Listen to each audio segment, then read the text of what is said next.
Good morning, good afternoon, and good evening to everyone out there, wherever you might be.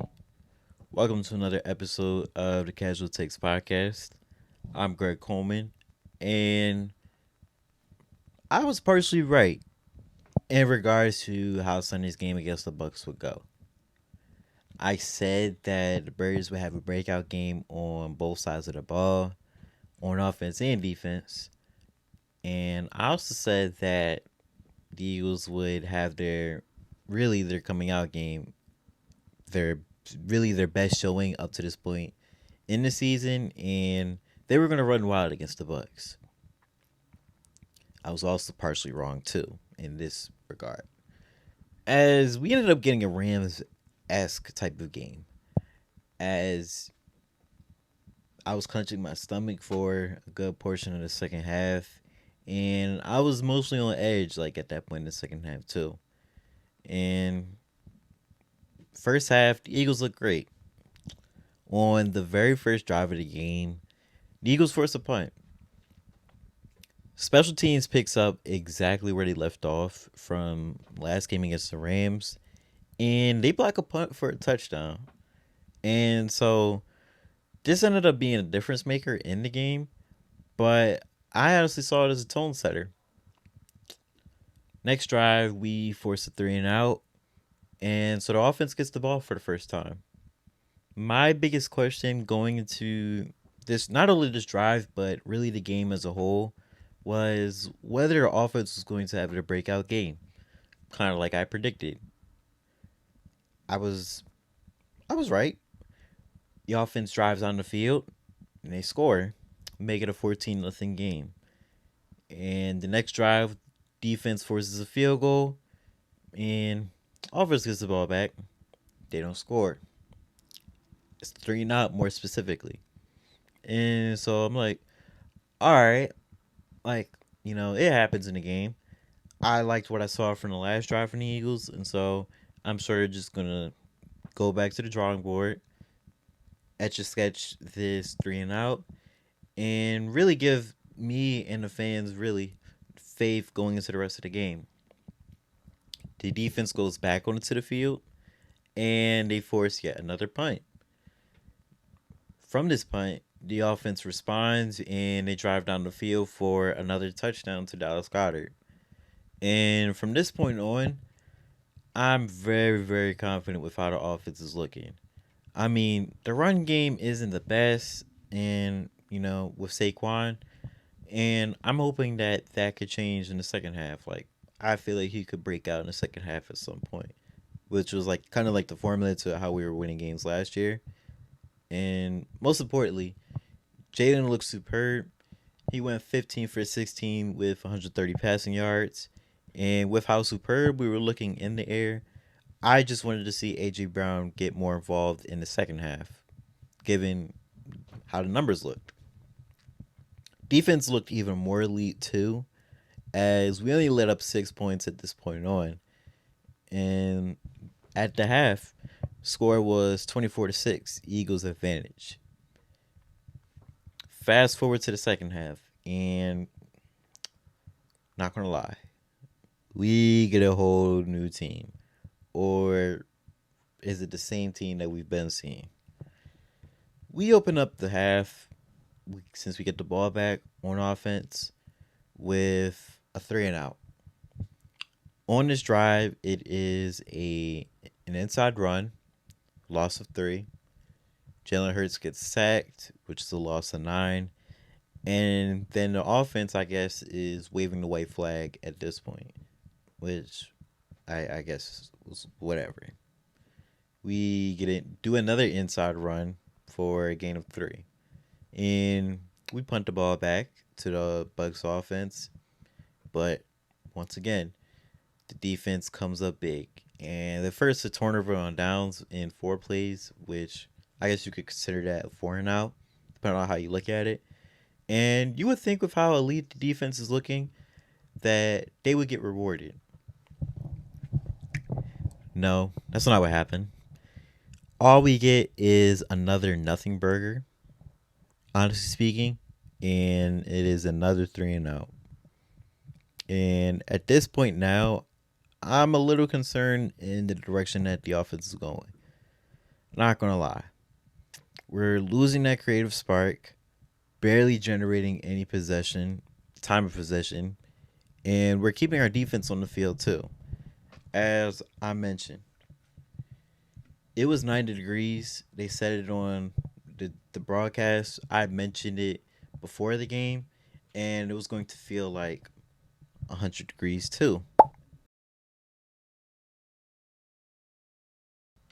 But most importantly, fatigue and fitness is going to play a big factor in this game. And so keep your defense on the field and just having them gassed and be tired. It's not a good formula to win in a football game. And I'm a little concerned with how the offense is looking up to this point. As we, like I said, another nothing burger, another three and out, and we're losing that creative spark on the offense, and it's just not looking good. Long and behold, the defense on the first play of the drive, they gave up a 77-yard touchdown to Emeka Ibuka. And on this play, I would say it was more of a rookie mistake on Andrew Makuba, as it happens. It's okay.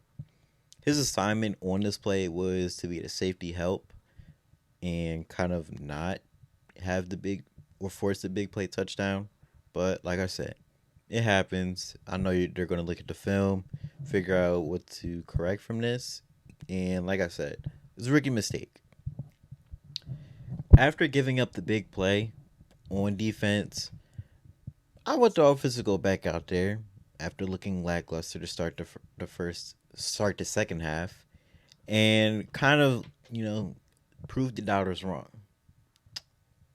But unfortunately, the offense still looks the same, y'all. Yet another three and out, and defense goes back onto the field, and yet again, they continue to bail out the Eagles' offense. We forced a fumble in our own territory, no thanks to Bucky Irving, and we give the offense great field position as we're pretty much inside our own 25. We end up scoring with a great field position, obviously, and most notably ended up scoring off of a fake tush push, which I thought was funny because they already can't stop the tush push as it is. You pull out the fake tush push, and that just gives the defense something more to be frustrated about. And I'll give credit to Kevin Patullo here, as you know that the tush push is unstoppable, and you draw this play up to frustrate the defense even more. That shows that you know how to be creative. You know how to get in your bag in regards to figuring out different plays to frustrate the defense and also score. So I'll give him credit for that.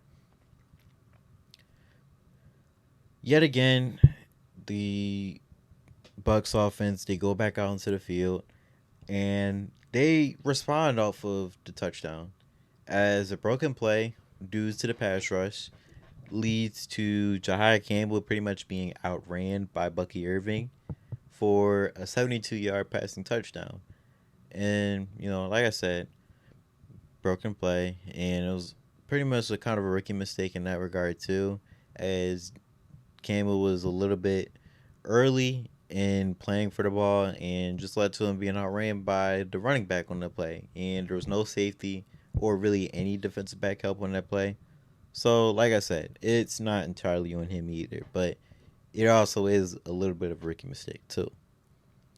But going into the fourth quarter, Eagles sure know how to make me nervous. They sure know how to get my heart pumping for real.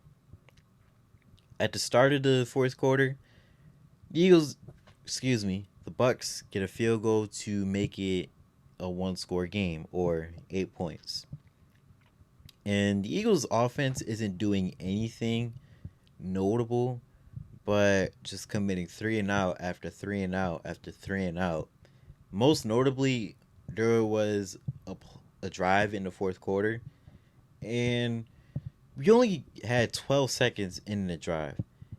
And in my head, I'm just like, what is going on? Like, how 12 seconds is so insane to me. The offense, they went out there and they just went out there and went back into the sideline. That's what it looked like. But like I said, the defense goes back out into the field and they figure out how to bail out the offense yet again. Jahai Campbell comes up clutch with an interception in the end zone. And so, with the Eagles having the ball back on offense, I have a question for y'all. What do y'all think the Eagles did with the ball back? I'll give Justin time to figure it out or take a guess.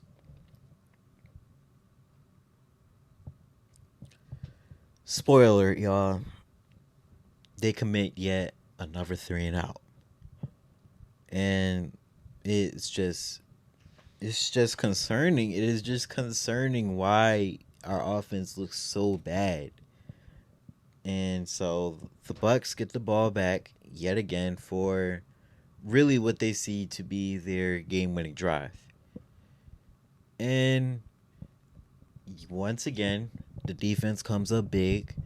They force the turnover on downs, which inevitably wins the Eagles the game. And I'm happy that we won. I'm happy that we're 4-0. And my takeaway from this game was that the Eagles found a way to win. Despite heat and fatigue playing a huge factor this game, as it was quite evident in the fourth quarter that the defense looked gassed, but effort and defense is going to win you championships 110% every single time. Despite the offense looking lackluster and Kevin Matullo not really knowing how to run plays, we still found a way to win. Despite the penalties too, which was so insane to me too, the Eagles found a way to win. And we just continue to find ways to come out with a win despite us not looking at our best and not playing to our brand of football. And I guess it goes to show to everything that I've been talking about for these past couple of episodes in which I said the Eagles are elite. That is a fact. That still rings true, by the way. And I also think that the Eagles are the most equipped team in the NFC. When you look at all the other teams around the NFC, we show that we are a tier above all the other teams in the NFC. The Lions, give me a break. The Packers, give me a break. The no longer undefeated Buccaneers, give me a break. The Rams, give me a break. Like, who is contending with us in the NFC? Absolutely nobody. But before I praise of how good this Eagles team is, I want to go over what stood out to me in that game.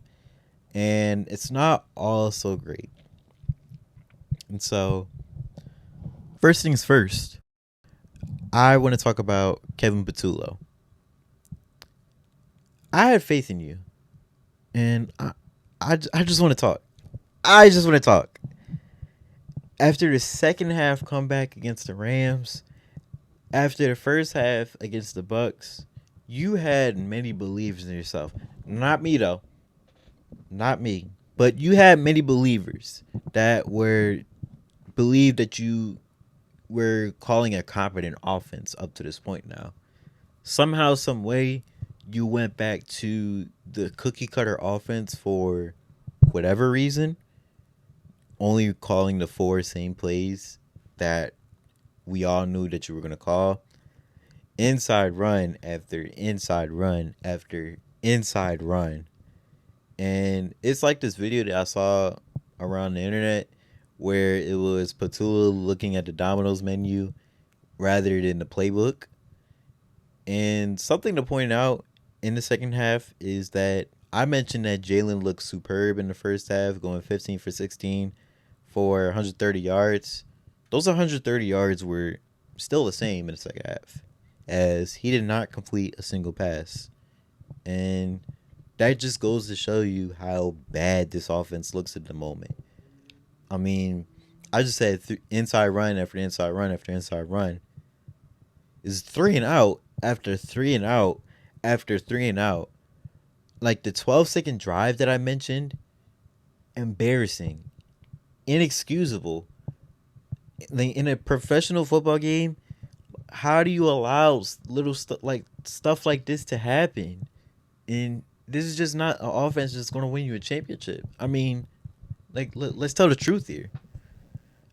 I'm not going to speculate or feed into any drama from what AJ Brown posted on social media, or really the body language from how he was looking after the game, or how Smitty was looking after the game too. But it was just another week where he has not produced up to our expectations. I ended up starting him this week after I benched him last week, which turned out not to be that good of an idea. He only got me 2.7 points. My LB, I was going to get some in fantasy this week. He didn't even have a functioning quarterback, as he had Jaden Daniels, who was still hurt, who got him a free 0 points for me. So I blame this loss on you, Kevin Patullo.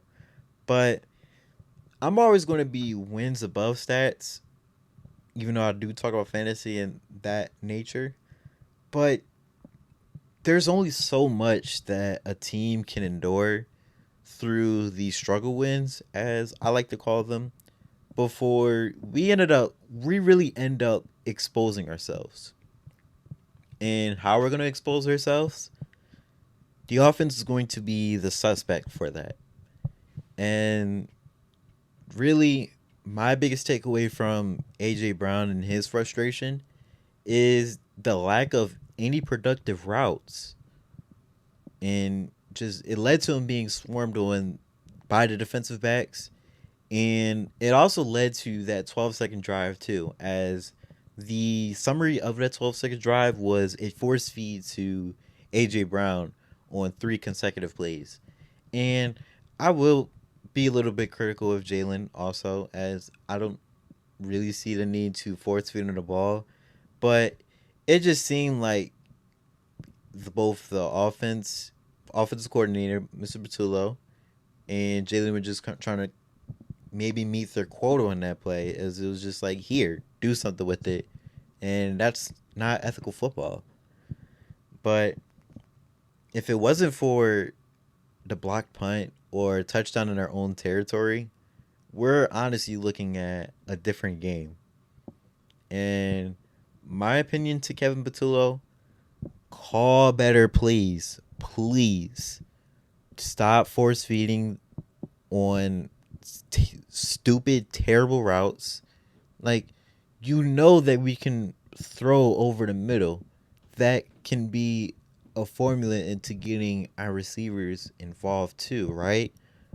But time is ticking. I want to say that. And at the moment, if he got fired today, I'm not going to be mad at that. Don't get me wrong. But I'm also not going to be out for his head too and say that he should be on the hot seat. But I'll say right now, he's at the lukewarm seat. If we have another week, no matter what happens this season, if we have another week where the offense looks this lackluster and it's obvious that Kevin Patullo is the suspect at the crime to this, oh, pack your bags out of Philly, buddy. I'm being 100% honest in that regard. And like I said, it is inexcusable with the talent that we have on offense. I'm going to continue to say that every single episode with how the offense is looking, that with all the talent on this team, on the offense specifically, that you're putting out this lackluster of a performance. And like I said, you're on the clock, buddy. You are on the clock. But I also want to talk about a little bit of what went wrong on the defensive end as well, too. As I can go on and on and on about the offense, but I mean, it is what it is right now with that. On the defensive side, the identity of the defense is that the offense is going to make the defense is going to make the offense work for their scores. And that is true. It's still there and that identity is still there, but we just need to clean up the amount of big plays that we commit on the defensive side of the ball. As we ended up giving two 70 plus yard passing touchdowns in that game, which were big plays that brought the Bucs back into the game, but they were just some things you look in film and you're like, we can't do that again, or it'll show to how good or bad this defense can be. And so, like I said, I expect them to clean that up, but it is something that I want to point out in regards to really how close the game got. Also, want to talk about penalties too. And some penalties were kind of crazy this game, but the fact of the matter is that we had 9 penalties for 83 yards. These penalties definitely helped Tampa gain some ground, definitely helped extend some of their drives too. And honestly speaking, they could have took more advantage of these penalties, but they didn't, and that's okay. I'm happy that they did it, but with on multiple occasions you commit these amount of penalties, teams will take advantage of that. And so moving forward, I would just like to see the defense be a little more disciplined on the officiating side of things. Run defense could use a little bit of work too, as Bucky Irving did look really, really good against us. And that's not to take away anything away from Bucky Irving, but it's just something that we could use work on the defensive side of the ball too. And Jalen Carter looked to be a little bit hurt in this game, but and I respect his effort too. But it's obvious that he's not at full form, and I will continue to say this about Jalen Carter, but scary hours are on the way. As once he gets to full form, whenever that might be, it adds a major boost to the morale of this defense. And so, like I said, I don't want to speak too negatively about the defense as they ended up winning us the game, which is why I'm going to be talking about what went well for the defense. Like I said, the defense is why the Eagles won versus the Buccaneers. It really showed y'all, honestly speaking, why they're an elite defense and why they are a top defense in this league. But I just want to shout out what went well on the defensive side of the ball. Jahai Campbell, first I want to talk about him. He looks like he's going to be the front runner for Defensive Rookie of the Year. I know at the beginning part of the season, I made my preseason prediction that Abdul Carter was going to be Defensive Rookie of the Year. But this guy, Jahai Campbell, man, this dude is different. Highest rated player by Pro Football Focus this year. But in regards to talking about our linebackers, I also have to shout out Zach Bond as well, too. On the other side, who he proved why he was an All-Pro last year. As when you combine Jahai Campbell and Zach Bond, combined they had 12 tackles, 2 forced fumbles, 1 interception, which was a crucial interception, a sack also, and 1 tackle for loss.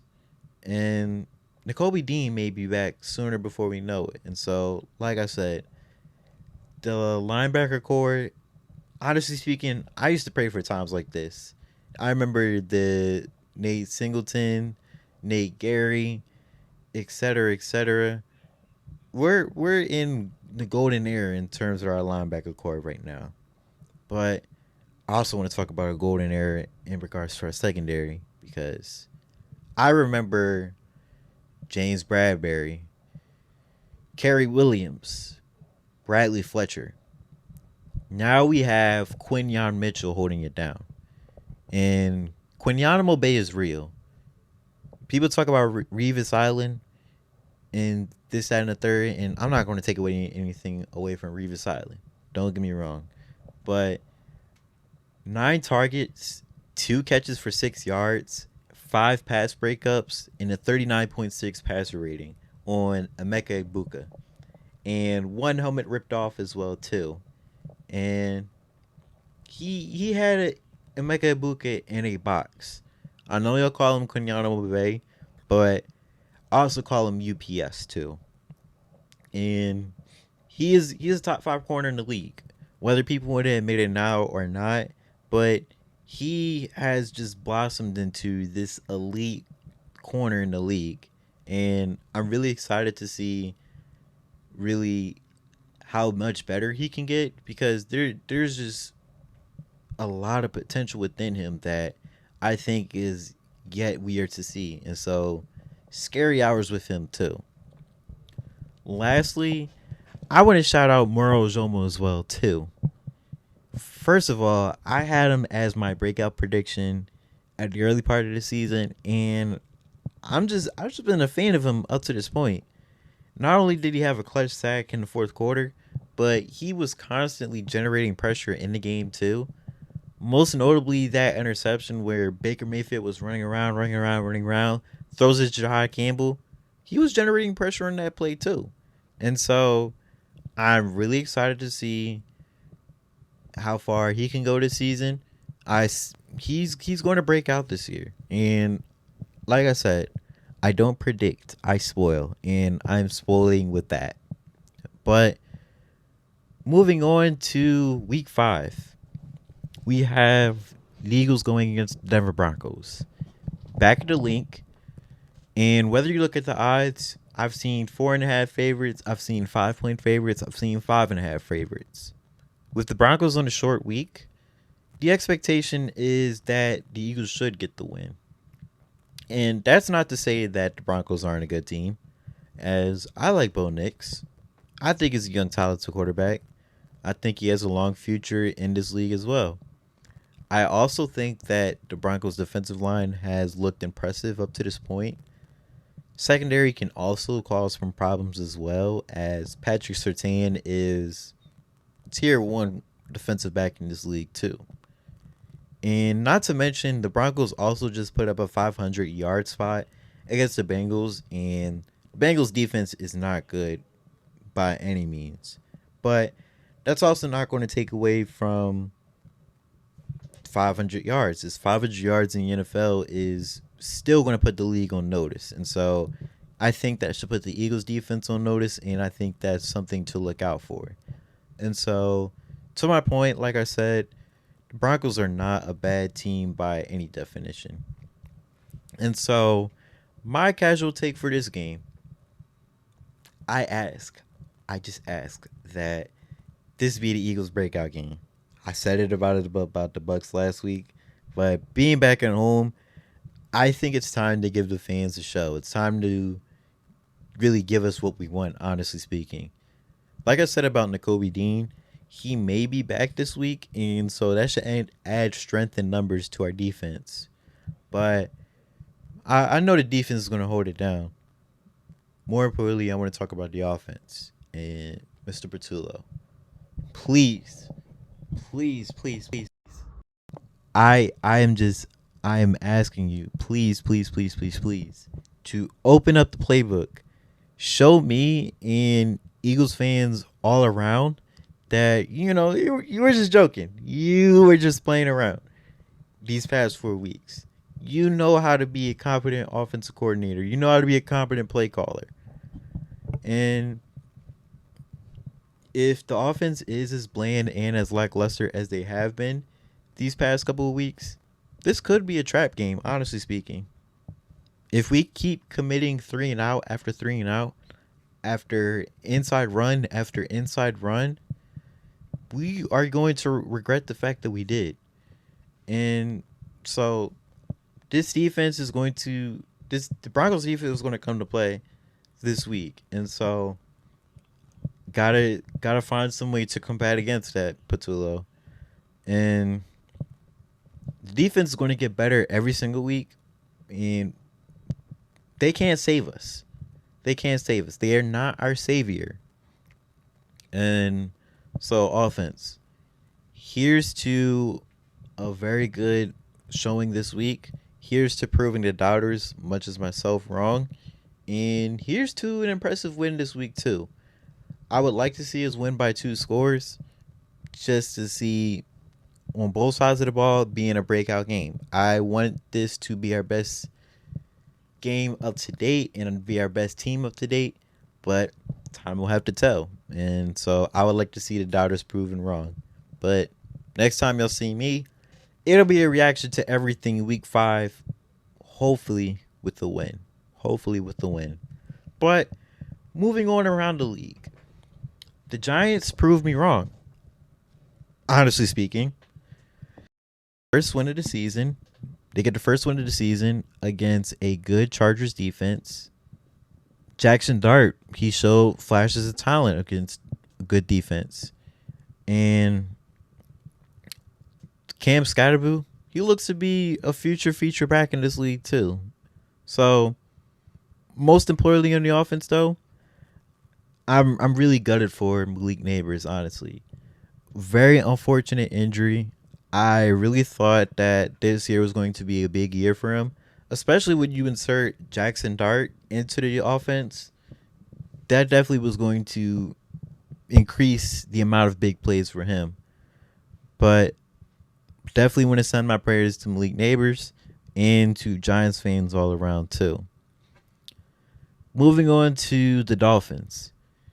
They get their first win of the season, and I'm still not convinced on the Dolphins being a good team this year, as I still think there are a lot of problems within their coaching and their roster as a whole. But that just goes to show that the biggest takeaway from that is that the Jets are now winless. And the Jets are the same Jets that really I've known them in my entire lifetime, unfortunately.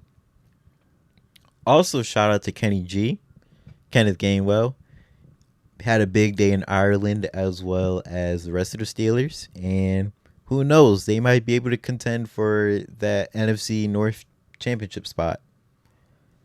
But on the AFC North spot, excuse me, not only was I wrong about the Ravens this year, but they seem to look fraudulent too. Getting routed by the Chiefs in the big 2025 is just so insane to me. Please take this team off of your contender list if you have them on there. I don't see them moving the needle or making any noise this year. Also in the AFC North, I understand that Joe Burrow is injured. Yes, we all know that. But the Bengals are in big trouble this year. I don't know if they're going to get out of the hole that they're digging themselves into once he's back. But really, from what my biggest takeaway from how bad they've looked up to this point is that roster has a ton of holes. And all credit goes to that front office, the bottom 5 front office in the league. Moving on to the Green Bay Packers. They are a big pack of mid, honestly speaking. And I'm not trying to speak too negatively about them, as I think they're still a good team in this league. Maybe I was a little bit wrong about the defense being elite, but I thought that they would run wild against Dallas. And credit to Dallas for tying the game too, but it was a tie. It was an unfortunate tie. And the Packers couldn't close out the game. Not only did they not close out the game, but they also got 40 hung on their head too, which shows me that there's some glaring problems on that team. Moving on to Ashton Genty. He just had his breakout game against the Bears, and really, I'm just excited to see what he does the rest of the season at being the feature back for the Raiders. He's really a collection of a running back that can break out in the open field with his speed, but he also just makes it a chore to tackle him as well too, as his yards after contact that he generates is just insane. And last but not least, I want to talk about the Atlanta Falcons. They must have been listening to me per my last episode when I said that the offense isn't what I thought it was, as they looked really good against the Commanders. honestly speaking. Penix had a big game. Bijan Robinson had a big game. Kyle Pitts had a good game. Drake London had a big game. And I would just like to see that consistency going. But that's all I have for today.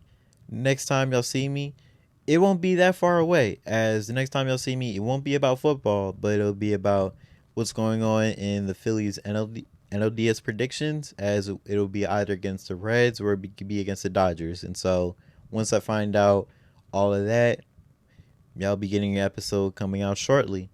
But in regards to everything Eagles, be on the lookout for that. Everything week 5, everything NLDS, all of that. And make sure y'all like and share, comment, all of that on all my platforms. And I'll see y'all next time. Go Birds.